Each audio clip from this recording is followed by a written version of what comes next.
Former President Joe Biden has announced that he has an aggressive form of prostate cancer that has spread to his bones.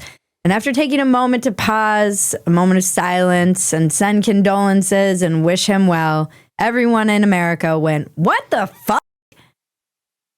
And now this?" I'm freaking out, man. You know the media has turned on Biden when even the doctor on Morning Joe was saying there's no way this cancer came out of nowhere. Oh, he's had this for many years, maybe even a decade. Morning Joe. These guys have been cheerleaders for Biden. And it's funny to watch everyone in the media turn on him because now they all look so bad. They only care because he's making them look like idiots. It's, dare I say, refreshing, though, to have doctors speaking the truth on these shows about their actual medical opinions and not medical opinions we all know are bullshit and just somehow following some narrative that's being shoved down our throats like we're in Soviet Russia. There does seem to be a little bit of a sea change there. People in left-wing media like the Daily Beast are busy writing articles about how conservatives and MAGA world are pouncing on this news, this speculation about a cover-up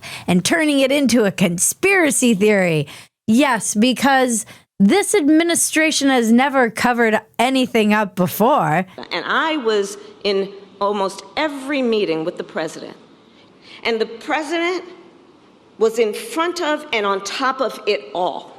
God forbid we think that they're covering something up now. This news happens to drop in between a disastrous performance on The View last week. You know, one of the things that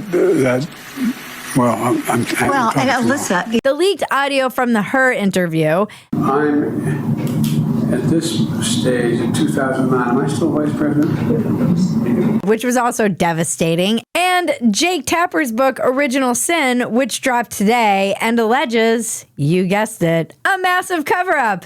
One that the media is just learning about.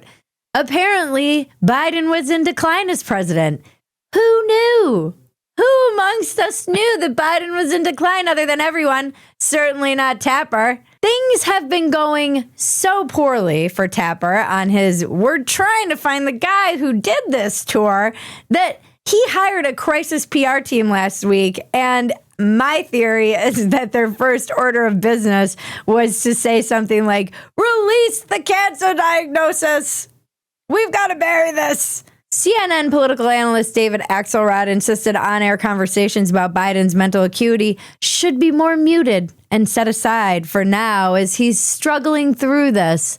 And to that I say, this is despicable. It's disgusting. Democrats telling people not to make this political while they use cancer to weaponize empathy in order to continue to gaslight and lie to us is disgusting. It is very transparent, and it makes me deeply, deeply cynical about everything. The Biden family, meanwhile, is like, please respect our privacy during these difficult times.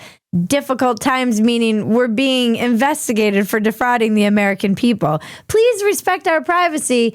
Even though we were on The View last week, I was on Will Kane's show. Kennedy was subbing for him on Fox this past week. And I do think Kennedy's right. They thought they'd be treated like royalty, like the Obamas when they left office, with a $100 million Netflix deal. And everyone would buy Hunter Biden's paintings, and he would be put in the Met.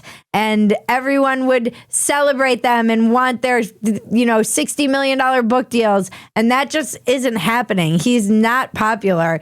He has a press that's throwing him under the bus and saying that he lied to them about his very obvious decline. He's got left-wing people who are mad that he stayed in the race past any reasonable time because he clearly wasn't doing well, and now this information coming out about his cancer makes that look even worse. He's got extreme radical leftists who are furious at him for being Genocide Joe and allowing Israel to bomb Gaza. He's got everyone in the right-wing media system who's demanding to know who knew what when. So he doesn't have the glorious reputation that the Obamas left with. And I think they're pretty mad about it, to be honest. And I think Jill dragged him onto The View to try and salvage their reputation, and it only made him look worse.